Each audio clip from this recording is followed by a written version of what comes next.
Bonjour mon auditeur, j'espère que vous portez super bien, je porte à merveille. Aujourd'hui, nous allons parler effectivement d'une clé effectivement essentielle de leadership et qui est vraiment importante pour ceux qui sont vraiment organisés, ceux qui sont des responsables, des dirigeants d'entreprise, des responsables des organisations et également des responsables des associations qui ont besoin vraiment de porter à mieux leur leadership et en portant vraiment ce qu'on appelle des corrections pour s'adapter vraiment à l'évolution. Alors, il s'agit de la clé de l'inclusion et de la diversité.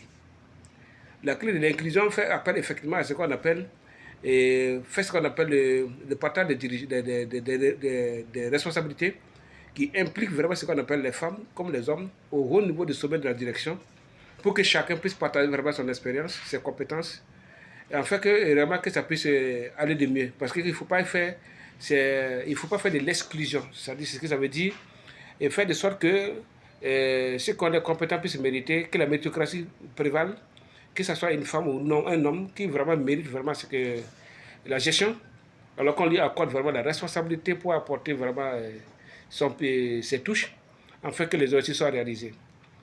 En termes de diversité, il faut également comprendre ce qu'on appelle euh, les différentes cultures. C'est-à-dire, il faut tenir compte des cultures diversifiées des gens. Il faut tenir compte également de la provenance des gens en termes d'école et en termes de formation. Parce que d'habitude, ce qu'on appelle dans le système classique, qu'est-ce qu'on fait? On met l'accent effectivement de recruter des cadres qui sont venus des écoles prestigieuses. Là, on se considère effectivement que ceux qui viennent de ces écoles, qui ont des diplômes également, sont des gens qui sont les plus intelligents, les plus compétentes. Or, cela n'est pas vérifié. Cela n'est pas vérifié parce que le monde d'aujourd'hui ne fonctionne pas dans un leadership classique. Mais c'est un leadership qui a beaucoup de turbulences, beaucoup de mouvements, c'est pas un flux tranquille. Et donc, il y a des gens qui ne sont pas vraiment allés dans ces grandes écoles, mais qui ont appris vraiment dans la société et qui ont pu s'auto-former, qui ont pu faire des formations parallèles, mais qui ont ce qu'on appelle des touristes, du courage, de la vision, de la persévérance, qui sont en mesure effectivement d'apporter un pouce vraiment à ce qu'on appelle l'organisation ou bien à l'entreprise. Et donc, il faut tenir compte de tous ces aspects pour ne pas effectivement écarter des gens et qui sont en mesure d'apporter un plus et qui sont en mesure d'avoir un emploi dans l'entreprise. Donc, il faut faire ce qu'on appelle l'association de l'inclusion et de la diversité. C'est une clé fondamentale. Si nous voulons vraiment avancer, il faudrait que nous évitons vraiment de dire que telle personne est de telle nationalité, que telle personne est de telle culture, telle personne est de telle... Non, ce qu'il faut voir, ce sont les compétences de l'individu, la vision de l'individu, la capacité de la personne vraiment à marcher sur un boulevard défini, ou bien peut-être d'améliorer l'élargissement vraiment de ce boulevard. Et en même temps, il faudra comprendre effectivement que dans la parité, vous avez vu effectivement qu'aujourd'hui, avec les turbulences de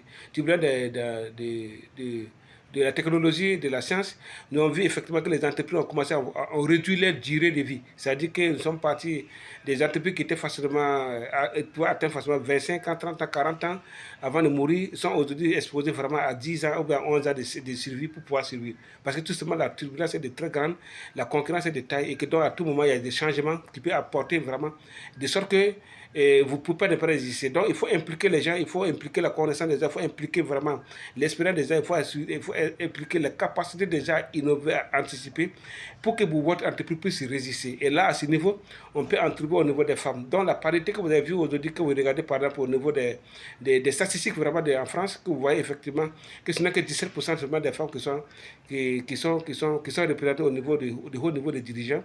Donc, cela n'est pas acceptable. Et dans nos pays africains, c'est encore plus minable, les choses sont encore plus maigres. Donc il faudra tenir compte de ça, effectivement, que les femmes ont leur capacité d'apporter vraiment un changement. Les femmes ont également leur capacité de construire des leadership. Les femmes ont également leur capacité de donner un modèle nouveau vraiment au monde des entreprises, au monde des organisations, au monde politique également. Et donc, issu de ça, et on a compris effectivement que lorsqu'on laisse vraiment les femmes se diriger, elles ont tendance vraiment à apporter plus de résultats en termes de gestion rigoureuse, en termes de réalisation des objectifs. Donc, il faut tenir compte dans le leadership, vraiment ce qu'on appelle les femmes dans le processus de la vie et de l'émergence, de la prospérité de l'entreprise, des organisations. Également, il faut tenir compte que ce soit un homme, que ce soit une femme, dans le thème de la diversité, que les gens comprennent effectivement que ce n'est pas parce que vous avez fait une école précisée que vous êtes forcément plus intelligent, ou bien que parce que vous n'avez pas eu la chance de faire vraiment une carrière précisée, par exemple en passant d'une grande organisation, que vous êtes vraiment forcément bonne. Non, mais il y a également ce qu'on appelle la détermination des changements et souvent même faire des formations ou bien vraiment agir dans un domaine qui n'a rien à voir avec le domaine dans lequel vous avez été formé à l'université ou bien dans dans des centres, mais vous êtes en train de piloter parce que vous êtes en train de mettre de l'ingéniosité, vous êtes en train de faire des preuves de courage, des preuves de l'abnégation, des preuves de vision, et vous êtes à mesure de vouloir transformer. Ces gens peuvent également apporter de grandes choses, et donc il faut impliquer tout le monde, il faut également respecter ce qu'on appelle la dignité d'autrui. Et ça, c'est très important pour que nous puissions évoluer. En plus de la clé fondamentale de ce qu'on appelle de l'inclusion de la diversité, il faut tenir compte de ce qu'on appelle de diversité d'humilité, qui repose essentiellement sur le respect de la dignité de l'autre, du respect essentiellement sur la dignité d'autrui, qui permet effectivement à l'individu de se mobiliser davantage dans son potentiel et que je trouve qu'il va l'entendre suivre quelqu'un par le cœur, par l'esprit, et qui peut vraiment apporter beaucoup plus. Merci bien, portez-vous très bien.